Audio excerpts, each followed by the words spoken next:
Hi, my name is Jaime Stief. I work with the Tamarack Institute.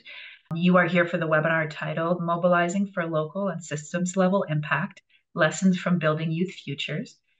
And we're really great to have you here today. So I am joining you from the traditional territory of the Neutral, the Anishinaabe, and the Haudenosaunee people, colonially known as Waterloo, Ontario. Sharing a land acknowledgement is an act of truth, but we know that reconciliation requires action after that. And we're really, really excited to, with a lot of the work that Tamarack does, talk about the way that it connects to reconciliation efforts across Turtle Island. As you're joining us today, we welcome you to introduce yourself in the chat and let us know where you're joining us from. And if you know the territory or the treaties that are connected to the lands that you find yourself on, we'd love you to share that too. We also acknowledge the people who came here as settlers, migrants either in this generation or in generations past, and those who came here involuntarily, particularly those brought to these lands as a result of the transatlantic slave trade and slavery. We pay tribute to those ancestors of African origin and descent. And with that, I am going to give the microphone to my esteemed colleague, Sylvia Cheuy.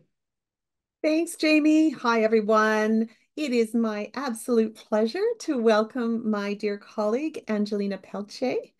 Angelina is the Associate Director of Tamarack's National Communities Building Youth Futures Initiative, for those of you who are just meeting her. And over the years, she has had the privilege of working with Northern, Territorial, and First Nation communities to apply collective impact into improving outcomes for both Indigenous and non-Indigenous youth who face systemic barriers as they pursue secondary education and transitions to adulthood. She's worked directly in her own community of Winnipeg, Treaty 1, and with communities across the country on their pursuit of healthy and equitable spaces for youth, while also supporting capacity and relationship building opportunities. As a daughter, a sister, an auntie, a mother, family is what grounds Angelina both in her work and identity and is her biggest motivator in building equitable communities. Welcome, Angelina. I'm so glad you're here and really looking forward to our conversation. For the benefit of those folks who may not yet be fully familiar, we thought what we could do is, in a bit of a conversation, Angelina and I can give a bit of a snapshot about the Communities Building Youth Futures national work. And I'll prompt along with some questions to Angelina, and then we'd love to kind of keep that conversation flowing and welcome your insights and your questions and have that help shape the conversation for the rest of the webinar. So without any further ado, hey, Angelina, can you give us a bit of an overview about CBYF, why it was established, and the 20 rural, remote, and/or Indigenous communities that make up our CBYF network? Yes, I'd be happy to. And just for framing of the conversation, I've been working with CBYF for just over 2 years. So I joined in February of 2022, but the project did start before I got here. And I've really been able to learn a lot with the young people who are leading the work and also with all the amazing community organizations that are supporting and convening everyone who's involved. So Communities Building Youth Futures, or CBYF, as you'll often hear us refer to it as, is a 5-year pan-Canadian project or strategy initiative. I think a lot of the words that we've been using to define CBYF have been very fluid. And I think it speaks to the nature of the work as it's being youth-led and really centered on youth voice and youth experience. CBYF exists over 20 communities, as Sylvia mentioned. Those communities, this feels like a test, Sylvia. I know there's a map somewhere. Oh, it's coming. Do you want me to bring it up? How's that? Yeah, Does that help? Yeah. This is a good prompt. Thank you. So as you can see, if you're familiar with the geography of Canada, we're right across the country, with the exception of Prince Edward Island, not Prince Edward County. Prince Edward Island is the only province or territory that we're not engaged with at this time. But we exist across Yukon, the Northwest Territories, and Nunavut, British Columbia, we're working with a community, a group of communities in the Alberni-Clayoquot region on Vancouver Island, as well as in Chilliwack, British Columbia. We're also connected with the community of Grand Prairie in Alberta. In Saskatchewan, we have two communities that I've been working with very closely, Prince Albert, also known as the Gateway to the North, and Regina, which is the capital in Saskatchewan. I mentioned I'm in Manitoba. We do have a community here in Portage La Prairie that CBYF has been engaging in work. In Ontario, you'll notice there's quite a few more, probably just based on population. But there we exist at Chippewas of the Thames First Nation, in Sudbury, Ontario, Oxford County, Chatham, Kent, and Prince Edward County. We also, I think these are newer. Sylvia can correct me. Saint Léonard in Quebec is one of the cohort 2 CBYF communities. And Laval, also in Quebec, they came about in the beginning in the first cohort. So we also have a really good representation of Francophone youth who've contributed to the work and the initiative that's been happening across the country. Finally, in the Maritimes, we are in Moncton, Digby, and Corner Brook. So it's quite a vast region to cover, and it really helps to center the diversity of youth experiences across the country of Canada. I think for me, one of the things that I've really loved is that intentional focus on small, rural, remote, and Indigenous communities. Because I think the realities in those communities, the smaller ones, are different. The issues may be similar for young people, but how to respond has to look very different. And that's probably one of the things that really excited me. What can you tell us, Angelina, about some of the common barriers and challenges? So we've covered this huge geography. What are some of the things that we have learned are the barriers that young people have said are the things that are getting in the way of them being successful either at school or transitioning to employment?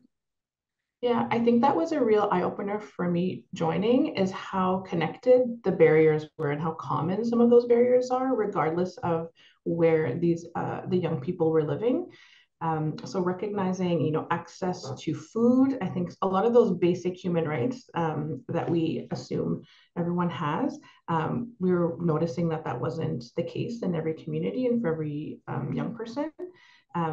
Transportation was a huge barrier that was identified, especially in those smaller, more rural communities where they don't have the municipal infrastructure to have those modes of transportation.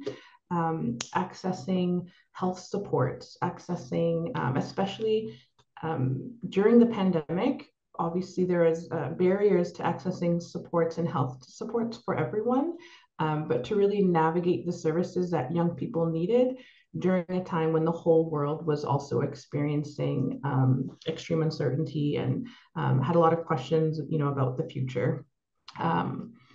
Other barriers we recognize, especially around education or getting an education that was accessible for the individual, learning about their own needs as young people and how they learn best is something that came through in a lot of the conversation. So really being able to find the right resources and supports to meet their learning needs and their, the educational outcomes that we speak about often with this work of CBYF. The 6 themes that you'll see on the screen, these were themes that were identified by communities, I think in the first 2 years. Sylvia can add if I missed any details, but these were identified by the communities based on what young people were telling them. So service to navigation and access to support, youth engagement and leadership was something that young people wanted and said that they want to develop. Holistic health and well-being, another one. Identity and social connection, which I think was one that really came through very clearly, especially, when we had to live in isolation. I mentioned accessible education and employment and mentorship, which is kind of, the things that follow after you graduate high school, or at the same time, sometimes concurrently looking for work while you're a student, while you're trying to graduate, and finding people, safe adults in your neighborhood or community that you could go to for those mentorship opportunities. When I was looking at this, one of the things that really struck me was a quote that I remember being someone sharing with me. We organize how we care for people like into sectors, right? Like health, social services, education, but nobody lives a single sector life. And I think part of what was really cool was watching how communities, when we brought leaders from those different sectors together in meaningful relationship with youth and their leadership, what was possible. Like I thought that was something that was really cool. Yeah, you actually reminded me. I want to apologize. I forgot to mention Ganawage and the communities that we've been working with. And I think I learned that a lot in Ganawage with and other communities as well, but their ability to create opportunities for youth leadership and for youth to connect with community leaders in their community and to be able to learn from them. And Ganawage had a good example of a youth ambassador program where it was direct mentorship with someone in their community that was a bit older than them who had that experience, and they could have that relationship and build that sense of belonging for themselves in a way that made sense for them. So I want to apologize. I work with Ganawage, and Sylvia's also worked with them really closely, and they're doing some really amazing work. So I know, so there's like this national strategy. Everyone's using that same collective impact multi-sector framework. But then each community designed its own action plan, right? In response to its own local priorities. Why do you think that this kind of multi-sectoral approach really was valuable in terms of how CBYF communities did their work? Yeah, that's a really interesting question. And I remember when I started and I heard about these plans on a page, I was really interested in how they were developed, who was involved in the development of these plans, who had the final say and what ended up on the action plans or plans on a page. And it was really a very collaborative process that included, I don't know if we talked about the leadership tables yet. I think you can. Why don't you go back a Yeah. step and you can talk about that and then we can jump in and show some. I think I've got some photos here of Yeah. some of the action plans. Awesome. So the leadership tables that exist for each of the 20 CBYF communities, it's kind of a governing type of, they have a governing function for the initiatives in those respective communities, and help to support the work of the initiatives, but also help to design the plans that Sylvia referenced, and to move the work forward. So I think the importance of having a multi-sectoral collective impact approach was that the work didn't fall on one individual or one organization or one person. The work, we didn't expect the youth to do all the work. They were centered in the process, and they were able to find opportunities to lead. But it really enrolled everyone in the community who had a stake in young people's future, which I think we've learned everyone does. When we talk about building belonging and ending poverty. So I can use Regina as an example. CBYF Regina, their leadership table includes the mayor. It includes police. The police chief is on their leadership table. It also includes young people, youth who are in high school, who are experiencing barriers and challenges. So it really offers experience and exposure for young people to learn about ways that they can contribute to work in their communities. But then it teaches them also how to be able to come together to organize and work together to help move things along for themselves, but also for their peers in their community. The leadership tables expanded with an emphasis on youth engagement and leadership. And I think each community made it what they needed it to be for them. So it wasn't very prescriptive when we're talking about leadership tables. It was really based on communities' preferences and their needs and how they've already operated. Principles, values, shared agreements were developed to foster the ownership and leadership of the work of the initiative, but also the leadership table broadly. coaching, capacity building, and peer learning is something that we provide at Tamarack, but it also extended to the leadership table. So they were always a part of that process. I think it's been very inclusive, and kind of calling in every stakeholder or every person who has an interest in the well-being of others to involve themselves in the process. And that's how the plans on a page kind of were developed. I think what I really loved is it modeled the need for a whole community response to support young people, right? By who is around the table and them leveraging the networks and connections that they had.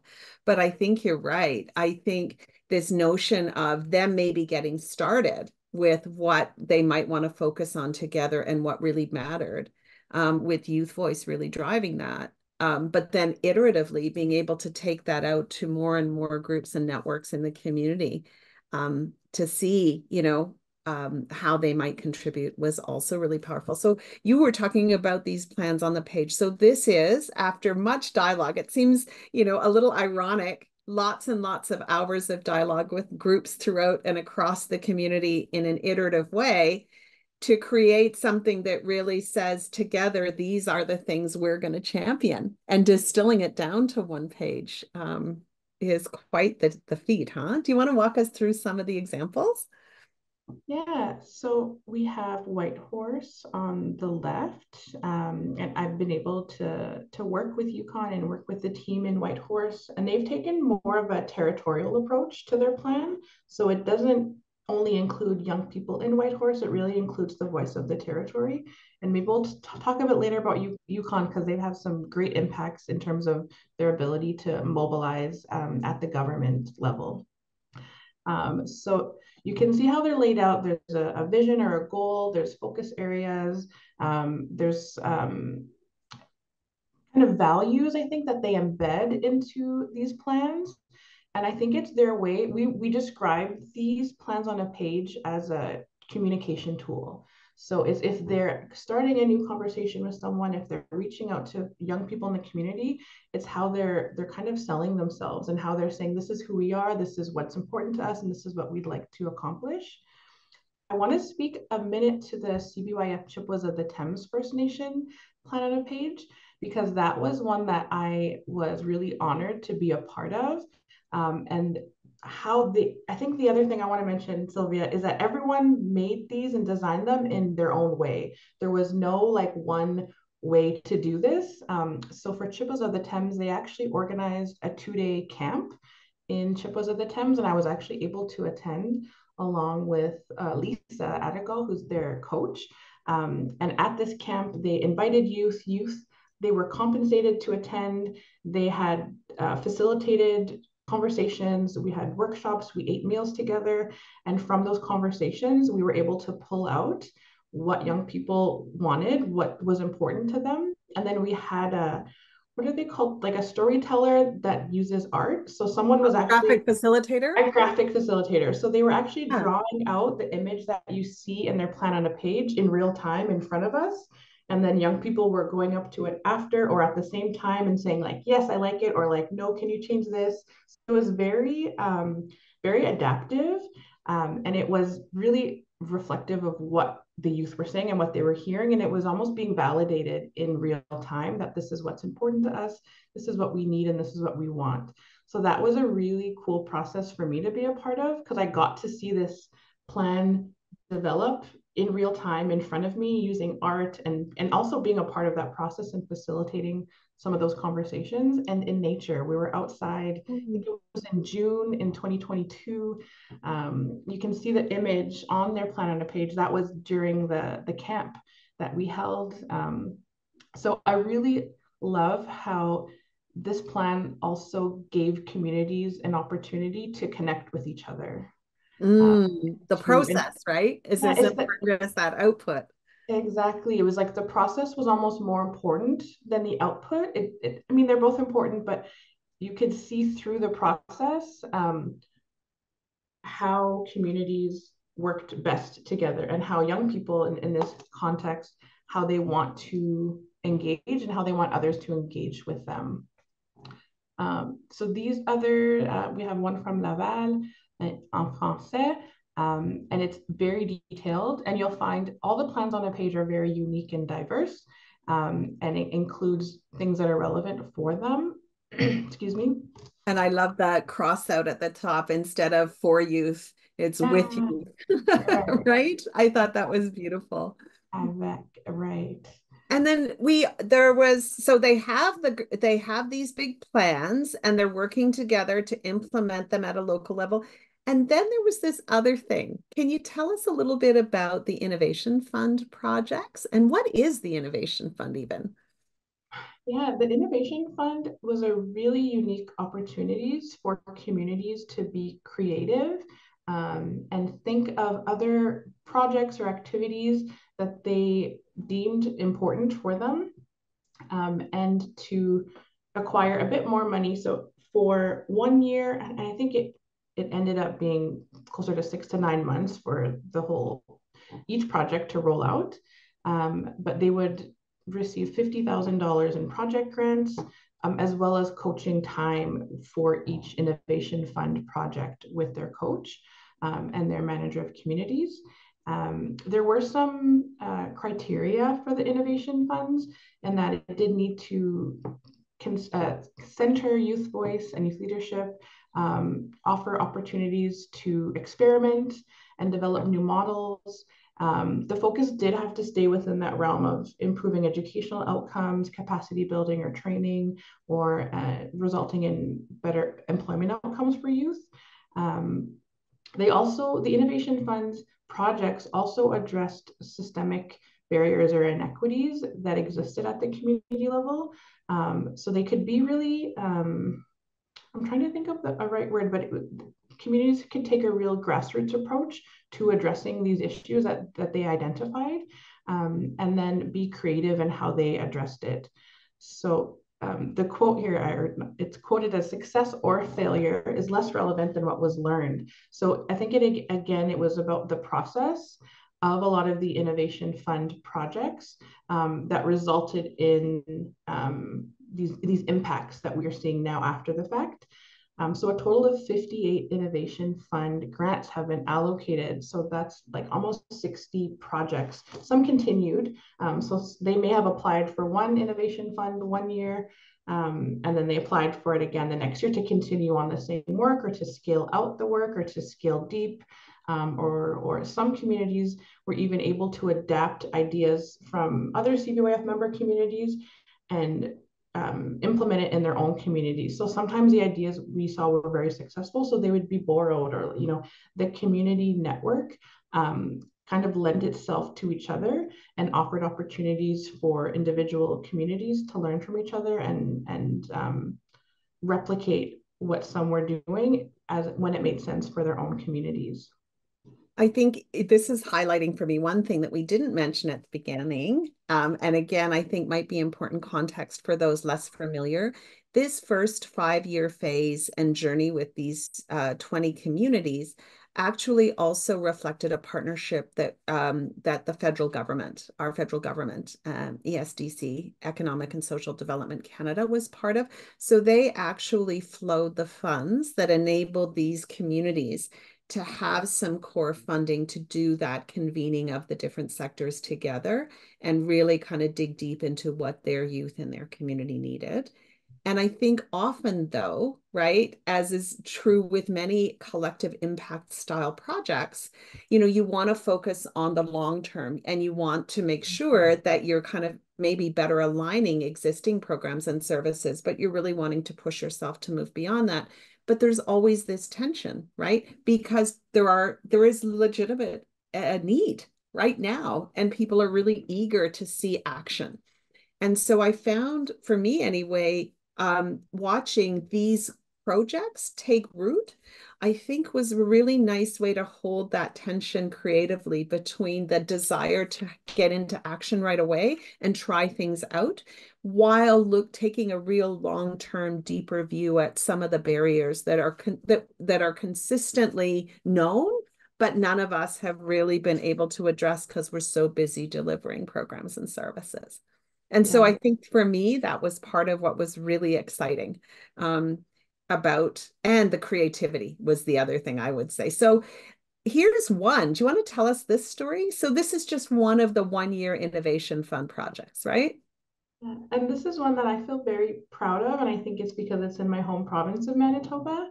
And I've been able to visit Portage la Prairie a few times now since they've implemented this project, but their Roving Campus really reimagined what a classroom and what education could look like for students, especially ones who may have very unique barriers in terms of transportation or a breakfast in the morning. So each of the students were identified by their board as, not likely to graduate. And they did have some like matrix of this is why we think they won't graduate. And they were kind of like deemed maybe those youth who had kind of fallen through the cracks. And they And I were, remember absenteeism was one of the big pieces, right? They weren't making it to school often enough to even have yeah, a chance of graduating. exactly. And I think that's the big piece is we know that the school is there, but sometimes it's actually just getting to school that is a barrier. I know as a parent of a teenager, rolling out of bed Monday morning, like, oh, mom, I don't have a ride. Could I have your car? So there's always things that come up for young people. But I think what Roving Campus did really well was meet youth where they're at, meet the students where they're at, really be able to. I met the teacher, is it James? When Mm-hmm. there, he's had such a welcoming demeanor and would give you the shirt off his back, and I think that's really what led to the success is that idea of building that relationship and the friendship and not something that one of the teachers at Roving Campus quoted to me is that school is often seen as um, the the parents are the customers or the recipients of this education. But really, this teacher said, students are the customers at school, and we're here to serve them. So it's important that educators also had that idea and that perspective that they were there to serve youth, and it wasn't students weren't there to serve the teacher, they're to serve the system of education. And I Um, think the other thing that was really cool for me was certainly the local Board of Education was a partner. You know, they did incorporate a van, right? So they picked the students up and at yeah, their homes fed them, right, as part of what they considered school. So they blew apart this notion that it starts at 9 and it ends at 3:30. They yeah, really focused on relationship building, right? And creating relationships of trust. But in terms of scale, right? When we're talking about a pilot, we're talking about one high school. They tried it in one high school. yeah. And that first year, they had 24 kids. So we're not talking about hundreds and hundreds of kids, right? And each one had to agree that they wanted to be part of this. But like for me, it was also like at the end of 1 year, these kids, none of whom anyone had any expectation would graduate, 100% of them were on track to graduate, either by the end of that year or sort of in the subsequent year. And 30% chose to go on beyond high school. And at the beginning, none of them thought they even had a hope of finishing high school. So I thought that was really lovely, right? It How was. they were able to do that. Yeah, and I guess to speak to like the design of the Roving Campus, it was, students were never in the classroom 100% of the time. They were out in the community, they were exploring, they would go to universities and galleries, and they would go to Winnipeg, where I live, and, do fun activities, but also learn in the process. And it really took young people out of this. Sometimes you can get in like a mindset of like hopelessness. And I think by exposing young people to these places and to these different institutions, it really opened their mind to the possibilities and provided them with hope for their future. Not to sound cheesy, and we know that we're here to build these futures, but it was really about young people discovering what that looks like for them and deciding what they wanted for themselves. I know some of the youth who also graduated, or the students, I should say, who graduated, went on to work at with CBYF. So it also created this like cycle of learning, but then also giving back and contributing to the broader work of the CBYF outside of Roving Campus. I Um, remember them saying, yes, we decided to let go of the assumption that learning can only happen in a classroom, and we see the whole community as our classroom. So yeah, part of it was the novelty. And then, as you had said, where the teachers view themselves as, serving their customers, the students. They let go of, first you learn English, then you learn math, then you learn whatever, and thought it's our job to create a learning experience that meets the objectives of these different subjects, but doesn't necessarily mean that they all have to be taught separately and in isolation. People got to see what they look like in the real world. And again, this all happened through the pandemic. So they were very creative at how they approached that in a safe way and in a healthy way. A quote here, Roving Campus students overwhelmingly cited the program's emphasis on certifications as an essential element to continue in future years. The training sessions were so effective, 80% of the students were set to be employed for the duration of the summer. And that's from our innovation impact report. And it was really interesting, right? Like when they're talking about certifications, it's stuff like first aid certification or safe food handling, those kinds of things, which, for someone who hasn't been successful in a subject or something, to have these micro successes, I think was really important. And as many of them were experiencing poverty themselves in their families, to be able to get out there and benefit right away economically was another really practical thing that I think really resonated for people.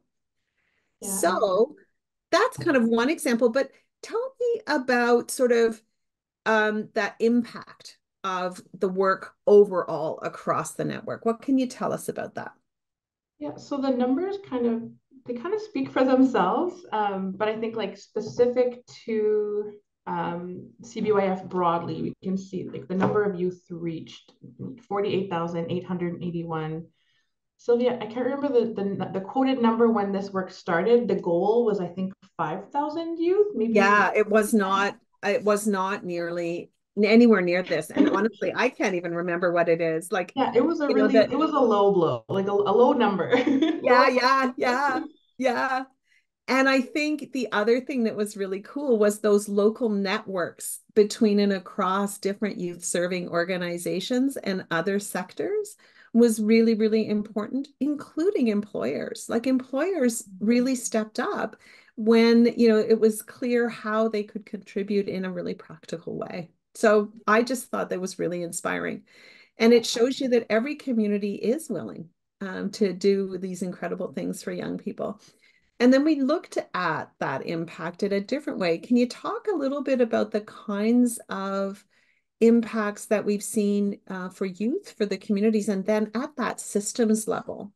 Yeah. So for the youth, and you saw the numbers, but I think what came from those numbers is the opportunities that they were presented with, capacity building and capabilities around their well-being for young people. They were able to, I think, one thing that I often hear from youth is that they don't see what place they have in the big picture of the world. But I think what the impact is, they were able to place themselves somewhere and see where they could contribute and where they belong. And I think that was really crucial to, the rest of these impacts that we saw across the community and the systems.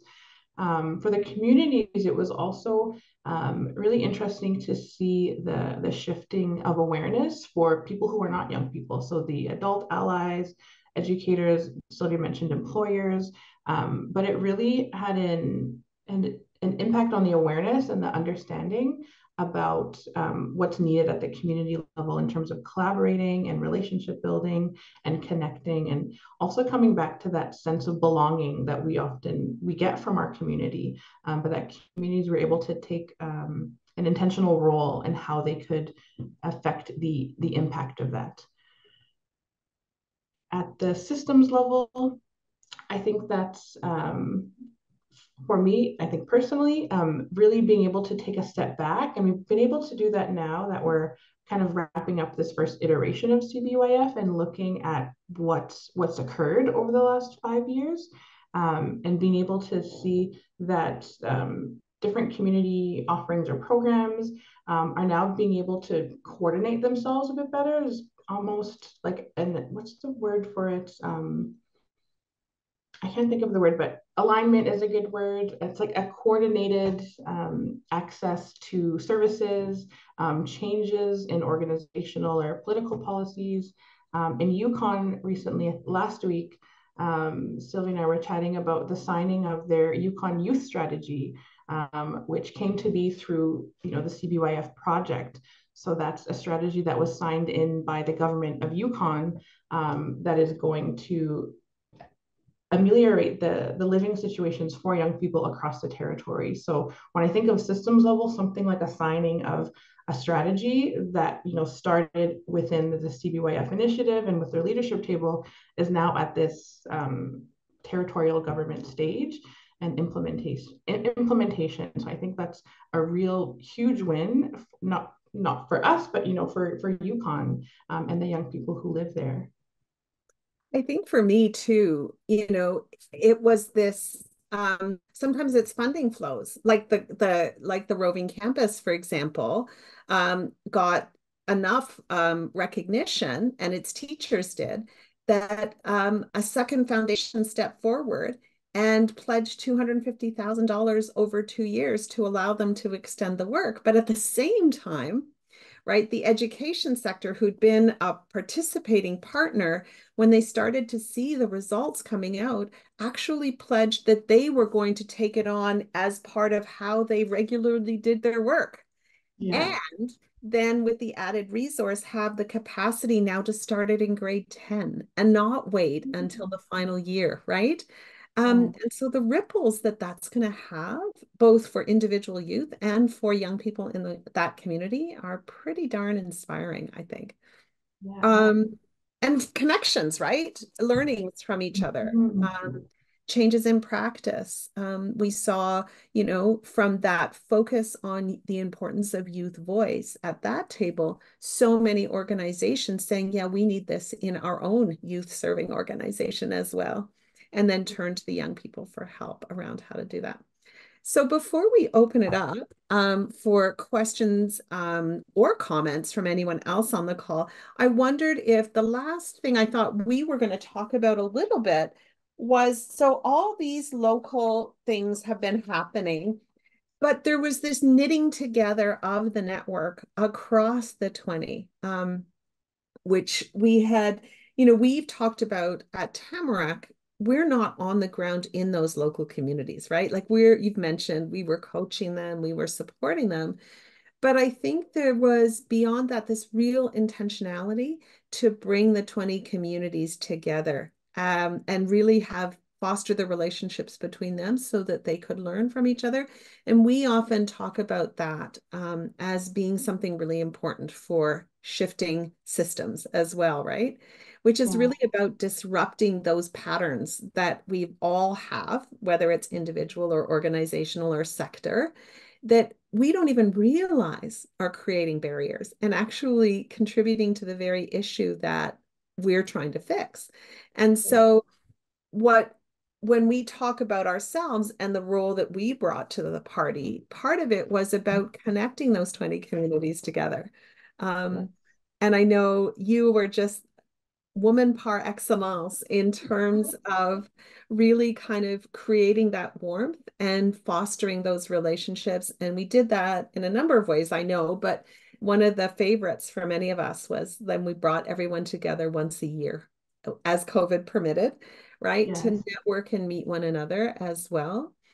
But it allowed us then to not only build the capacity, but see where there were commonalities emerging across the 20, and then what could we do at a broader level as well to weave together the best of the bottom up, so they're connecting to each other, but also connect them to opportunities to really shift systems and policies and that kind of things. And that was this, I know we talked about this as a visual around that role. So, we have just marked that 5-year phase 1. Our funding commitment with our federal partners has finished.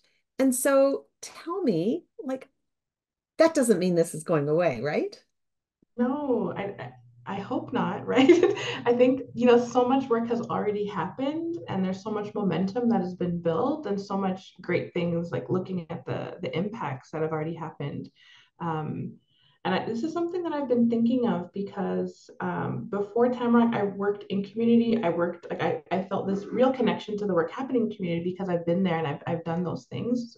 specifically with youth, but it was really about reframing the roles that we each play within like the big picture. So it's like this big picture thinking that I had to remind myself that even though I may not be contributing, in my direct community as a Tamarack staff, we were able to contribute more broadly across the country and use, I want to say, the power, the positioning, the leverage of the Tamarack network to be able to facilitate connections for the CBYF member communities, but also to open up, again, maybe it's that idea of kind of leveling a bit of a playing field of like, these are the opportunities that exist, but it's actually the youth and the initiatives and the young people in the communities who are doing the work. And I know at first I was like, I should be doing something else. And I kind of struggled with where I sit or what hat that I'm playing as a supporter, as a coach. But I think this like very busy graphic kind of outlines that each of us play a different role, and some work needs folks like us at Tamarack to make that work visible at the local level, but also at the national level, or regional, across provinces, across territories. And it's helped to push forward other strategies. So there's been a lot, we talked about replication, we've talked about strategies that have been implemented, but the work has not stopped. It's just, we're kind of in this transformative stage where we've done all these things. I'm thinking of the Northern Territories, for example. Right now, we're working on a Northern Community Territorial Youth Strategy that is really similar to the Yukon Youth Strategy, but is across the North. And I think why that's important is because we recognize how territories govern themselves and how they function is different than the provinces. But it's also a unique opportunity for Tamarack to use the resources and insights that we've gained over the last 20 odd years to then support these large scale policy focused strategies to exist and to almost be thought partners with the communities that we're working with in order to support them to do what they need to do to uplift and to move forward in their communities in a good way. I think for me, I know we've got about 10 minutes left, and I'm so keen to hear if people have comments or questions that they want to weigh in on.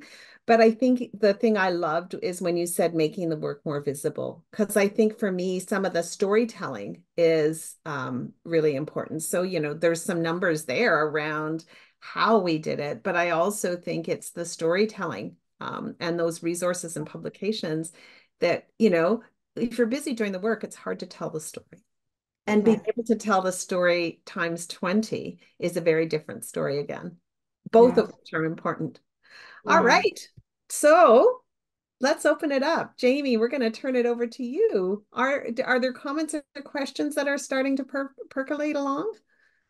So I'm not seeing any questions yet, but what I've been curious about as I've been hearing you, and I'm gonna add myself to the spotlight so you can actually see me. One of the things that I've been thinking about, because we know that all this work has been fully bilingual, and because we know that Quebec as it has such a distinct culture, as you had said about territories in the north having distinct governance. I know that Quebec has a distinct culture and sense of nation. And I was curious to know if you've noticed any differences in the way this work plays out in the Quebec context compared to what you're seeing elsewhere in Canada. That's a juicy one. I want to say immediately yes, but for various reasons. I can think of a few different examples and also look to Sylvia. But I think just you mentioned culture of Quebec, language.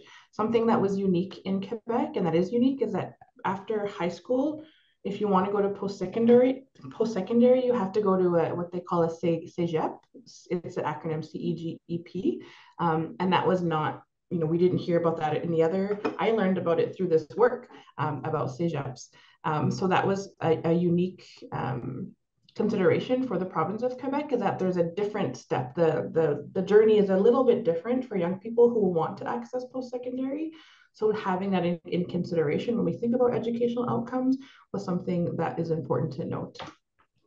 And I think for me, the other piece that was particularly, I think historically, health and social services are much more integrated through a number of different mechanisms in and through Quebec, which enables certain things to happen.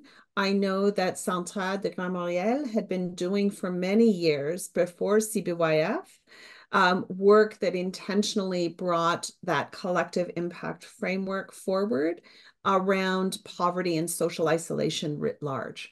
And so I think this habit of collaborating together, this real kind of blurring of the lines between health and social services was already there. And I think they have these beautiful infrastructure pieces that enabled some of this work to coalesce in really creative ways in Laval and Saint-Léonard, and some of their innovation projects as well, because we were able to kind of offer some translation and connection across that Anglophone Francophone bridge, allowed the innovation of them. They had a youth-led mentoring and tutoring program that they got started as one of their innovation fund projects that was so well received that even as the money for the funding wound down, a lot of the youth tutors were saying, no, no, no, no, we got to keep this going. And so, I mean, I think those kinds of illustrations and crossing that bridge, language divide, allowed for even more innovation and creativity to kind of flow through the network as a whole. That's really awesome. Thank you. I did see a question that's come in specifically asking about if there's a listing somewhere that all of the different ways the community innovation funds were used. Yes, yes, yes, yes. The short answer is absolutely yes. There is a published sort of synthesis with lots of document that we have now that has links where you can actually go and see what their plans are, and they're loosely summarized all at the front. The version that's publicly available at the moment has the first 25 of the 58, but I happen to know because I've taken a look at it already. Our colleague Mairead Stewart has just done this fantastic job as the reports have come in for the other rounds of the grant. And I think very shortly, and we'll see if we can give a sneak peek, she's done an upgrade of that report to now reflect all 58. So maybe at the very least, we can do the table. We can share the table or something. Okay. We'll aim to include that in the follow-up message that's going out to yeah, we'll see what we can share. Yeah, for sure, but we'll do what we can. Sylvia, I'm looking at the time and I'm wondering if it might be a good time for us to wrap up today's conversation. I wanted to take a moment to, first of all, thank you, Angelina, for joining us. Thank you, everybody who came today and listened in. If you would like to learn about future Tamarack webinars, I'm going to drop a link to our new learning center. We encourage you to take a look and click around because we launched a new website not very long ago. Just a moment. Is there anything I need to bring up, or shall I turn the slides off? What would you like? I think we're good. All so right. With that, we'll be sending you a copy of the recording over the next few days, including all of the links that I shared in the chat. I've also, you'll see a feedback survey in your browser when you close, and we'd love to hear what you thought about today's webinar. So thanks again, everybody, and have a great day. And thanks again, Angelina, for making the time to share all the news about this incredible work.